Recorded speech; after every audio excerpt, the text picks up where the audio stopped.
دعوت کو اگر لے کے چلنا ہے تو وہ پوری دلیری کے ساتھ. اب دیکھیں نا کتنی دلیری کے ساتھ لوگ بات کر رہے ہیں. آج سے پہلے کوئی سوچ سکتا تھا کہ اس طریقے سے یہ بھی جو اچرا میں واقعہ ہوا ہے تو زیادہ تر ایون علماء کو بھی آ کے مذمت کرنی پڑی ہے کہ یار یہ غلط ہو رہا ہے. یہ خادم رضوی صاحب زندہ ہوتے ہیں تو میں دیکھتا کہ کون عالم نکل کے تو مذمت کرتا ہے.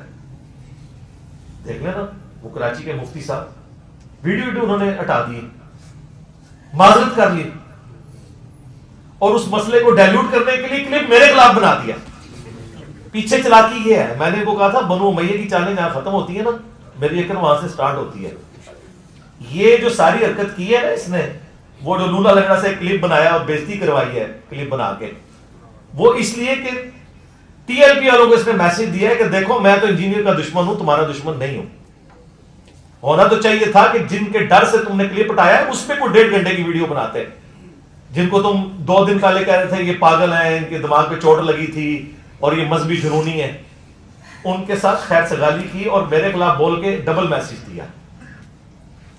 میں نے تو نہیں اس کو موضوع بنایا, مجھے ضرورت ہی نہیں, کیونکہ میں آلریڈی جو عمران خان صاحب کا جو عدت کیس تھا اس میں ویڈیو ریکارڈ کروا چکا ہوں. اس کے جواب میں اس نے ریکارڈ کرائی ہے. آپ خود دیکھ لیں دونوں ویڈیوز کو کمپیئر کر کے, اس نے خود سے چیزیں غلط میری طرف بنا کے منسوخ کی ہیں اور اپنا لقمہ میرے منہ میں ڈالنے کی کوشش کی. لہٰذا ہمارے لیے تو امپورٹنٹ یہ تھا کہ میں آج رمضان کو ڈسکس کرتا ہوں, تو اس لیے میں نے اسے ریبٹل کرنے کی ضرورت نہیں, میں آلریڈی اپنا ویو دے چکا ہوں.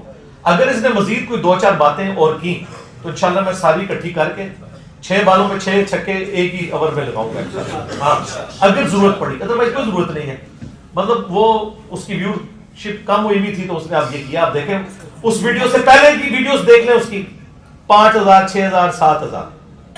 کوئی کرنٹ ایشو پہ کوئی بات کر لے تو چلے وہ تو سارے دیکھ رہے ہوتے ہیں, ادروائز اس کی یہ ویو شپ ہے. یہ میری تصویر لگا کے اس نے سب کچھ کیا, وہ اس کو الحمدللہ اچھے طریقے سے جواب ہمارے اسٹوڈنٹس نے بھی دے دیا.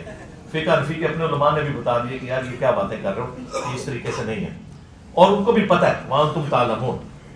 ٹھیک ہے, یعنی مجھے آ کے لوگ بتا رہے ہیں کہ میں لوگوں کی بیویوں کو اکسا رہا ہوں کہ وہ طلاق, میرے سے زیادہ کون اس چیز کا حامی ہے کہ طلاق آخری درجے میں نہیں ہونی چاہیے. ٹھیک ہے, میں نے تو کہا کہ بیویوں کے پاؤں پکڑ لو, رن مرید بن جاؤ, لیکن گھر نہیں ٹوٹنا چاہیے. تو میں نے یہ کہنا ہے کہ لوگ اپنے گھروں کو, وہ تو ان لوگوں کے بارے میں بات کر رہا تھا, وہ تو خیر کلیئر ہے, وہ ہمارے اسٹوڈنٹس نے کر دیے. میں نے اس لیے اس کے اوپر ویڈیو بھی ریکارڈ نہیں کروائی نہ فی الحال ہے. ہاں اگر یہ باز نہ آئے تو پھر انشاءاللہ میں وہ پچھلا بھی ادھار چکا دوں گا اللہ کے فضل سے. اس میں سارے جواب موجود ہیں, وہ جھوٹ پکڑے ہیں اسٹیپ وائز ہمارے اسٹوڈنٹس نے لگا کے, ضرورت نہیں ہے. السلام علیکم ورحمۃ اللہ. سب سے پہلی اور بڑی اپڈیٹ یہ ہے کہ مفتی طارق مسعود صاحب کی ویڈیو اپلوڈ ہونے کے بعد بہت سے لوگ بڑی بے صبری سے انجینئر صاحب کے جواب کا انتظار کر رہے ہیں. اسی حوالے سے جب میں نے انجینئر صاحب سے کال پر یہ سوال کیا کہ آپ نے ابھی تک مفتی صاحب کی ویڈیو کا جواب کیوں نہیں دیا, جبکہ آپ یہ دعویٰ کرتے ہیں کہ علماء کرام کو عوام کی عدالت میں اپنے دلائل پیش کرنے چاہیے, تو اس پر انجینئر صاحب نے یہ بیان کیا کہ مفتی طارق مسعود صاحب نے سراسر مجھ پر جھوٹا الزام لگایا اور لوگوں کو یہ دکھانے کی کوشش کی کہ میں نے عورتوں کو یک طرفہ خلا لینے کی اجازت دے دی ہے, جبکہ حال ہی میں نے اپنی ویڈیو میں واضح طور پر یہ بیان کیا تھا کہ عورت خود سے خلا کو ایگزیکیوٹ نہیں کر سکتی, اس کو خلا کے پورے پروسیس کو فالو کرنا ہوگا. ہاں البتہ میں نے یہ ضرور کہا تھا کہ جب کسی عورت پر شوہر ظلم و زیادتی کرے اور زبردستی خلا کے مطالبے کو ایکسپٹ نہ کرے تو اس صورت میں عدالت کے پاس یہ اختیار ہے کہ وہ تنسیخ نکاح کر سکتی ہے, یعنی کہ شوہر کی مرضی کے بغیر عورت کو خلا دے سکتی ہے, جس چیز کے مفتی طارق مسعود صاحب خود بھی قائل ہیں. عورت کے لیے خلا ہے لیکن وہ ایک طریقے سے ہوگا, عورت خود اسے ایگزیکیوٹ نہیں کر سکتی, خلا کو ایک پروسیجر کو فالو کرے گی.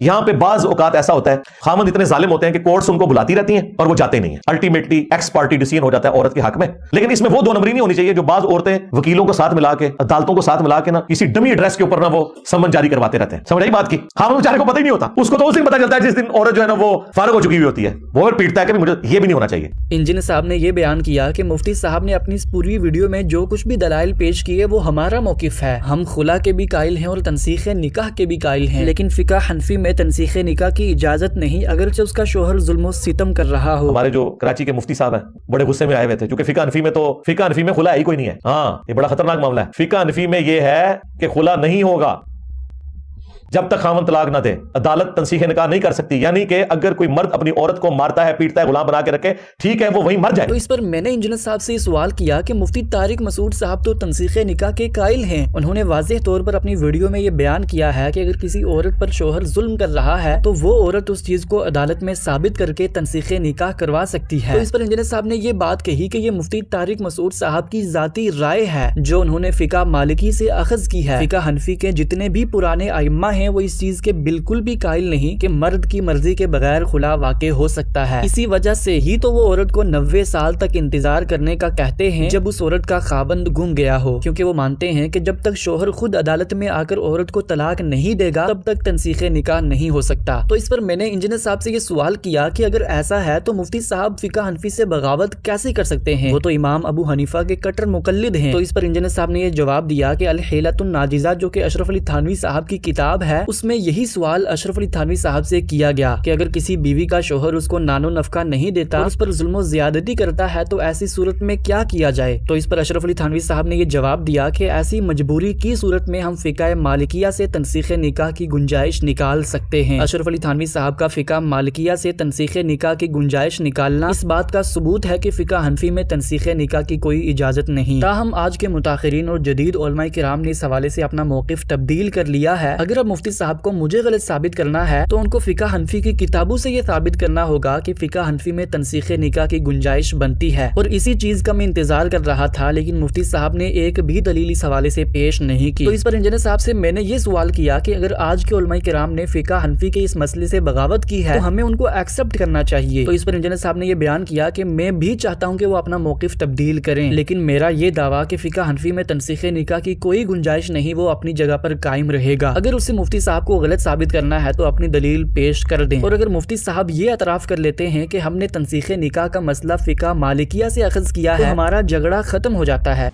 اور وہ نبی اسلام کی جو حدیث مسند احمد کی کہ قیامت اس وقت تک قائم نہیں ہوگی جب تک کہ دنیا کے ہر گھر میں میرا پیغام نہ پہنچ جائے اور لوگ چاہتے ہوئے یا نہ چاہتے ہوئے اسے قبول نہ کر لیں. اس کی کہانی تو ہم نے دیکھ لی ہے, چاہتے ہوئے یا نہ چاہتے ہوئے ان کی اولادیں تو قبول کر رہی ہیں, گھروں میں پہنچ گئے. کہتے ہیں انجینئر صاحب کمرے سے باہر نہیں نکلتے, اور انجینئر تمہارے گھروں میں داخل ہو گئے, موبائلوں میں داخل ہو گئے, بیڈ روم تک پہنچ گئے اللہ کے فضل سے. اور کیا کرنا ہے؟ تو یہ اکساتے اس لیے کہ میں یعنی کوئی پبلکلی اس طرح نکلوں اور یہ اسے یعنی ایک موقع بنائے ٹارگٹ کرنے کا, اور اس طریقے سے. انشاءاللہ تعالی میں نے تو آپ کو بار بار بتایا کہ جب تک آپ کا آخری فرقہ بعد مولوی قبر میں نہیں چلا جاتا نا, اور میں وکٹری کا نشان نہیں بنا لیتا. یہ دیکھیں یہ بیچ میں مشورے بھی بڑے دیتے ہیں, انجینئر صاحب یہ زمین تنگ کر دیں گے, ملک چھوڑ دو, کیونکہ ہماری دعوت کی ریڑھ کی ہڈی یہ ملک ہے, میرا یہاں پہ بیٹھنا ہے. میں غامدی صاحب کی طرح باہر نہیں جا سکتا کیونکہ غامدی صاحب نے تو علمی گفتگو کرنی ہے بس, اور وہ ان کا مشغل ہے. ہم نے لوگوں کو آن دا بہاف آف پروفٹ دعوت حق, دعوت ہدایت دینی ہے, اس کے لیے دائی کا وہاں ہونا ضروری ہے. ہاں باقی ہم نے اپنے سیکورٹی میجرز جو کیے ہوتے ہیں آپ بھی دعاؤں میں یاد رکھا کریں, لیکن یہ جو مشورے لوگ دیتے ہیں نا یہاں سے جانے والا, وہ سارے دعوت کا کام بیٹھ دے گا. یہ چاہتے ہیں کہ ہم اکیلے یہاں پہ راج کریں, تو وہ تو انشاءاللہ ان کی خواہش نہیں پوری ہونی. اور فرقوں کی دکانیں بند. The damage has been done.